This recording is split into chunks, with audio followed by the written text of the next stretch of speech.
And welcome back, everyone, to the Marvel's What If Spoilercast. I always forget what episode we're on. It's 7 because it's Party Thor and there's 2 left. I remember. Party Thor. Yeah. What if Thor was an only child? They took it in a way I wasn't expecting. But anyway, as always, I'm Nick. You can follow me on Twitter at that. I'm not actually missing. That's my Twitter handle. And of course, I'm joined by Sean. Hey, you can follow me at Martian_12. Follow me on Instagram, please. I'm begging you. I'm begging, please. But yeah, so what if Thor was an only child? This seems to be the better timeline, even though it straight up ripped off. I say ripped off. It ripped the MODOK episode. Yeah. I was like, I've seen this like a month ago. They just swapped out Space Turtles for Thor. It's like, okay.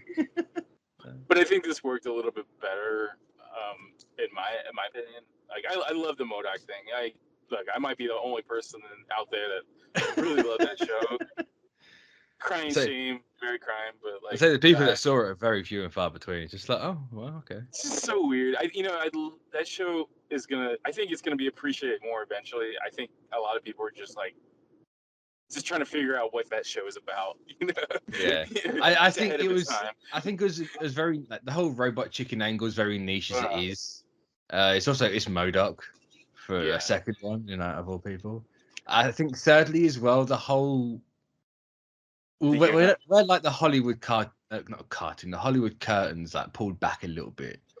People know more and more, and it's just like, oh look, Marvel entertainment television side is dead. Like people are kind of like Hellstrom is like, oh, why would I watch this now? It doesn't matter. I think people are in that sort of mindset for it. To put a cap on the MODOK thing is like I give them props for at least trying something. Oh yeah, different. For trying something. It was completely out of left field, but. Back to Party Thor, I think this episode did it a little bit better in this version. Maybe it's because the character is a little bit more identifiable. We know Thor. I love this episode, man. It was kind of a palate cleanser. I say after the beatdown. It's been keeping this for the last 4 weeks. It's like, it's nice to have a little bit of levity before it's going to beat you down again with the heavy stuff. Yeah, because the last 2 episodes are pretty dour too. So I think it's just strategically placed in between all the sourpussness, And I love the party pooperness of it. The party poopers. I love everybody that did the voices, everybody that came back. Great, See, I said this on the commentary. I was stunned. It was Natalie Portman. Yeah, because it did not sound like Natalie Portman in the slightest to me. I mean, Kat Dennings, I got not straight away, but it took. There was a couple of lines, and then to me she started sounding like Kat Dennings. Hemsworth is obviously Hemsworth. You can tell him a mile away. Everyone else, Jane Foster, it did not sound like Portman. It didn't register. Even seeing the credits, I don't believe that was Natalie Portman. My brain won't accept it. It's weird. The smooth parts of your brain are definitely. They're too smooth. It's the problem. It's just sliding right off. Yeah, I love. I mean, Tom, everybody from apart from that, I think a lot of people Tom Hiddleston, that was a great version of Loki. Wasn't the Loki we saw in the show, was it? No. But we saw an ice giant variant of Loki in that. Yeah. Well, this is a little hologram version. Yeah. But I think all in all, the episode was great. I loved it. I love the fact that he partied so hard he destroyed a world. It's is this Ragnarok? It's a version of Ragnarok, right? Yeah. But it's pretty interesting to see characters like the Warriors 3 acting kind of out of character. And, it's nice to actually see them. Yeah, and then you see Nebula and all the Ravagers. It's that I think that one part in the middle of it where they're partying on Earth, it's kind of like a Where's Waldo of characters, that Yeah, you kind of have that's to what look through. the whole thing looked like. Yeah, yeah. But it was so great. I loved Also, it. I find it funny that Fury, Coulson, and Hill can't share an episode together. They always have to be missing one. Missing. It's just like, oh, okay, this is how we're gonna do it. Right. So how did you like? I love the fight between Captain Marvel and That's the best action they've had in this entire series. it was great, man. Hands And down. it's like it's great that they took two characters that that just can go all out, like yeah. And I mean, this shows that Chris Hemsworth is a comedy genius, man. Like like every line I just chuckled every time he said something, like when he said party pooper the first time, I was just like, oh, God. See, I think it would. I'm gonna say it. I don't think Hemsworth is a fantastic voice actor. It's that it's weird. It was like he was trying too hard to be himself. Yeah. A little bit. It's just like you're literally playing yourself. Just go with it. Yeah, I'd like to see this version in live action to get Hemsworth doing it properly. I mean, who's never say never, man. I'm expecting God knows what in Multiverse of Madness. Like, like why wouldn't they be there? Like, you have a whole new multiversal team. Just put. I mean, then it's not too far off. I mean, like, it's not like you can't get Chris Hemsworth to do this. It's not like the man's busy. I mean, like, I don't want to be mean. I love Chris Hemsworth, but I think he's accepted his acting fake. He is still. Yeah, I don't want to say fake because that just sounds so like I don't know, but like he's accepted the fact that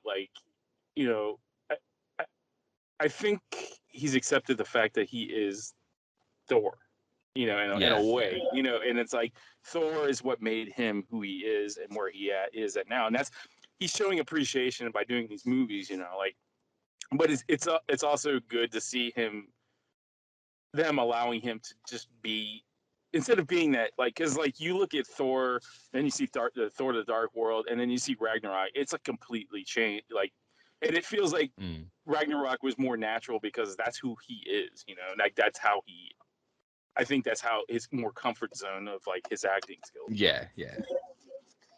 But I always thought he did the Shakespearean stuff really well. I mean, he did all that really well, but I think his strengths are the comedic. He's definitely he's stronger in the comedy side, and I think it resonates people more than the Where Art Thou Thor. Yeah, if you go back to even his non-Marvel movies, what was it, it was the Vacation sequel with and he was fantastic. He was the best part of the Ghostbusters reboot. Yeah, he was literally the best part of that movie, and I think this is the nice sweet spot for the character, he Thor doesn't necessarily have to be Shakespearean, in the park type stuff, and the Ragnarok proved that you can put the comedy beats in that movie and it makes it work, and it's still an action movie. So, and there's very serious moments in that movie, but they're also, I think a lot of people rag on the whole Marvel humor thing, but it kind of works, And I was gonna say, you can not like it all you want, but it makes money. Yeah, and it's not just me saying that. It's box office. You look at the movies that that have that, and it makes money. And you can say it all day that it sucks, but it's proof is in the pudding. It makes money, and I think that this episode kind of proves that you can mix and match, styles. Yeah, no, I agree.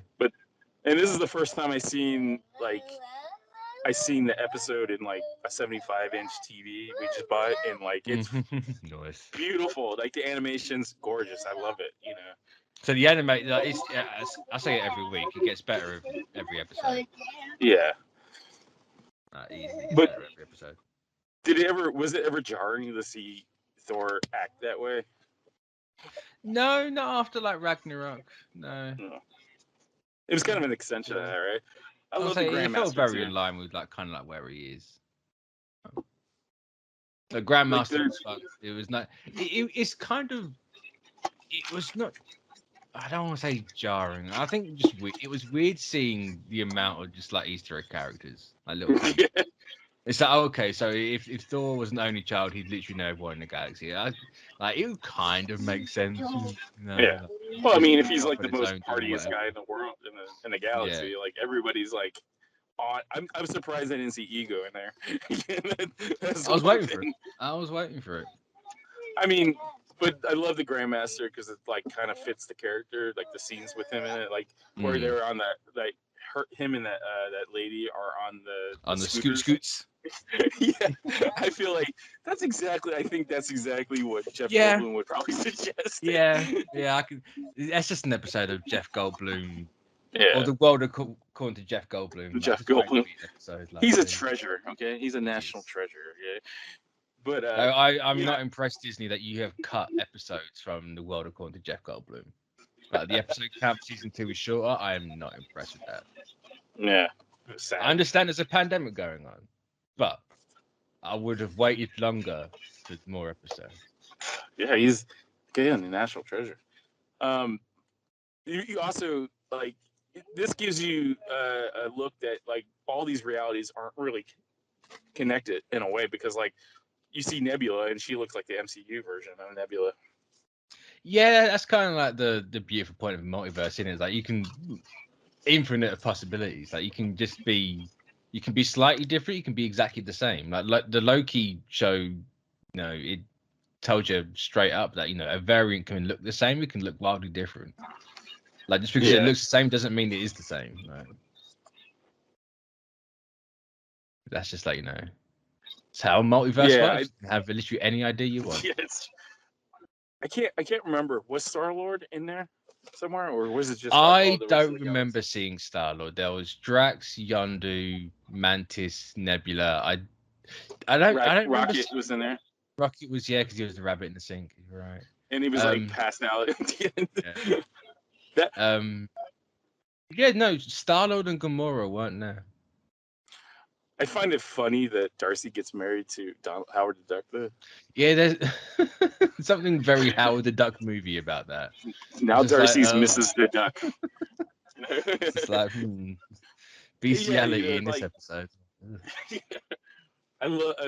Kat Dennings was great in that episode. Yeah, I like Kat Dennings. I've never got like annoyed by her like other people do. It's just like she's fine. No, she's fine. It's her character in the. It's not like she's playing the 2.5. What was that waitress? Two Broke Girls. I love that show. I love Two Broke Girls. Adored that show. But I will say, I was very surprised. I think it's probably the right word by the whole. The way Thor acts towards Captain Marvel was very much like that side of YouTube. Where it's like, you should smile more. Oh, you're a part. You do. Like, obviously, it wasn't to that extent, but it kind of is just like. Well, I think that lends itself to the character. The character was kind of like it absolutely does. To begin with.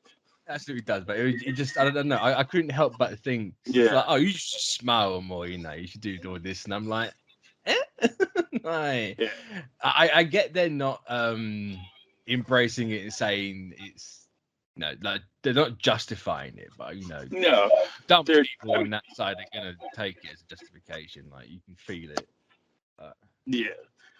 It was funny though. Like those two were like Frigga. Like I loved the reaction of when Frigga was coming to Earth. He's just like freaking out as a boy that just pretty much destroyed worlds would. I say it was very much a teenage. Oh crap! My mom's cleaning the house now. I think it was a great great way to show how like. If Thor didn't grow up, basically, this is what he was like. I also I had to laugh that this is the first episode that I really noticed was reused shots. It felt very 90s cartoon where, Frigga's in the same pose for 5 minutes. Yeah. And I'm like, okay. It took her a long time to get down there. It's like, look, we've made this shot. We're going to reuse it. Like, we're getting our money. We're gonna get the use out of it. Because, she's not that far from Earth. Like, Earth's pretty big in the shot. And then, like, he's cleaned the entire planet. It's just like, okay. Yeah. And then the old is suddenly dirty and covered in graffiti. It's just like, that's definitely old, like, animated style, cartoon style. I love the bit with Searcher too. Yes, that was the only one that felt weird to me. It's like, why is just like he's like this like goofy ass like, but it was Clancy Brown too, like he did the was voice. it actually? It was Clancy Brown, yeah. Oh, I didn't notice that. I'm not really good at picking up. Like when we spoilers, we're going to do a Star Wars Visions spoiler cast as well. When we get to that, you'll find out I'm not good at picking up voice actors. I'm really not good. Yeah, well, I mean, I think the voice acting in that show is kind of like obscure. Like they're like more close to the voice acting. Like these are all like most. I think pretty much everybody came back except for Brie Larson. Because maybe it was. I mean, somebody. I can't. Did Drax have voice lines? And Drax, yeah, Drax. You're right. Like obviously. I can't. I know. The only thing Drax said in this was he threw up. It's the only noise Drax made, so I can kind of see why Batista's agent was like, "You don't need this show." Yeah, it's a waste of time. You have 3 lines and literally get paid scale at that point because like you're not like, and it goes back to like when people really got really like I think that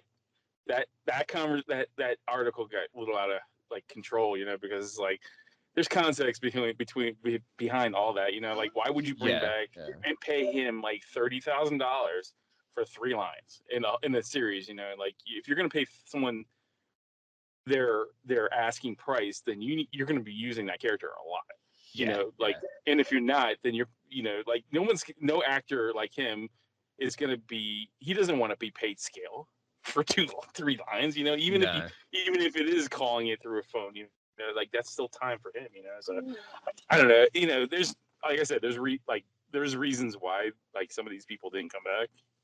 So I can't fault them either way. If they actually did ask him, fine. I can't fault his agent for not thinking it's worth his time. If they didn't ask him because they didn't think it's worth his time, fine. Right? Yeah, because they probably offered him. Like they probably didn't like. He was probably asking his asking price. They're like, yeah, no, 3 lines. We're not gonna give you that much money for that. I mean, like, it's ridiculous. Not even a real 3 lines. Like, there's a lot of words missing. Literally, maybe 2.5 1-lines, total. Yeah. Like, this, and like, yeah, I mean, it's just not economically viable to have paid that amount of money for 3 syllables. Like, no, it's really not. But. And I wouldn't have noticed anyway. So.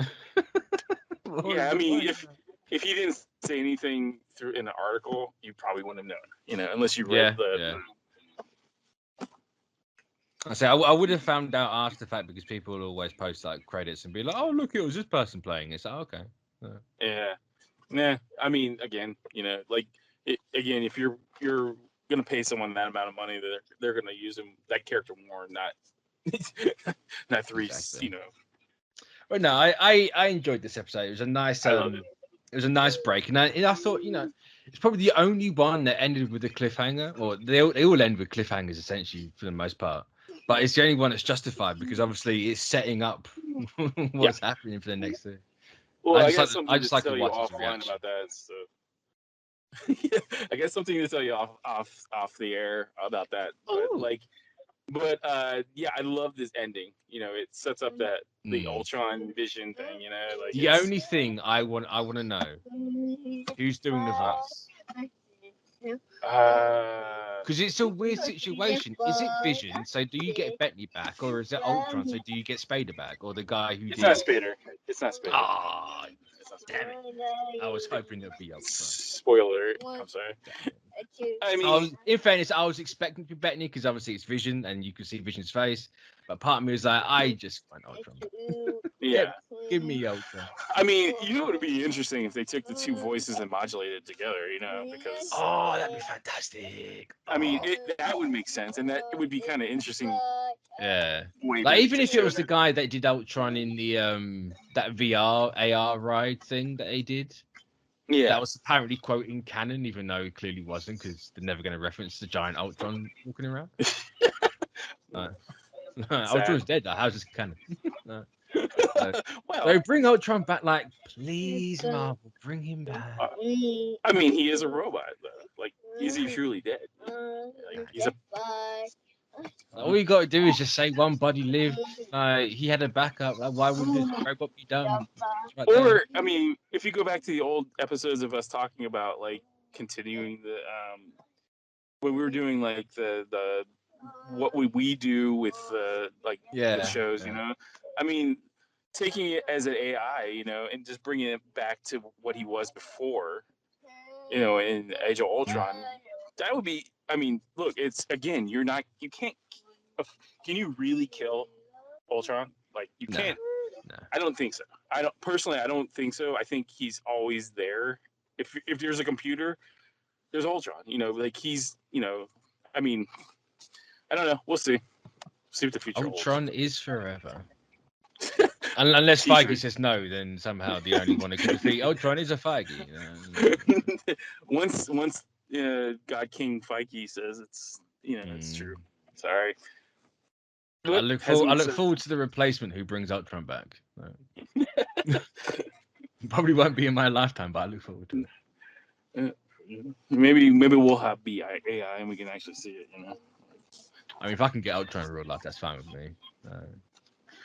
Break this planet, go and just end it. I mean, what's the harm, you know, at this point? Yeah, it's true. It can only be up. But anyway, we're gonna wrap this up on that very downer note, just like how this episode when you have a high for 20 minutes and you just end on a low. Even though it's not a low, it's a high for me because Ultron. So yeah, we'll catch you next week for what I assume is gonna be part 1, because there's no way this thing's gonna be not too far. There's no way. So we'll catch you for that. So bye-bye. Bye-bye.